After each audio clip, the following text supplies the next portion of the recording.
Bueno, pues él es Teo y yo soy Concha Monge. Un gusto saludaros.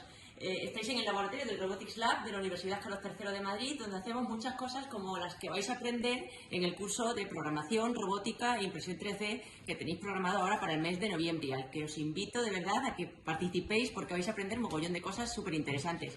Por ejemplo, cómo se imprime en impresión 3D.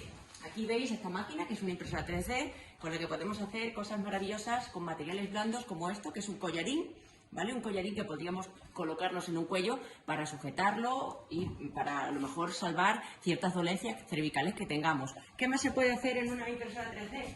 Pues, por ejemplo, podéis hacer un cuello como este que veis aquí, que se puede manejar como un joystick, y este cuello pues está pensado para reemplazar el cuello rígido del robot Teo, ¿vale?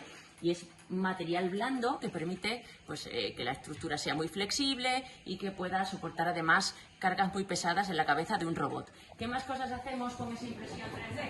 Pues por ejemplo, este brazo robótico que veis aquí, que también es blando y que está pensado pues para operar como brazo de también el robot humanoide Teo.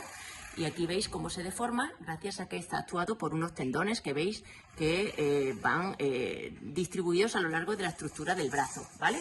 ¿Qué más cositas? Pues mirad, aquí tenéis una estructura también deformable, flexible, que se llama origami, ¿vale?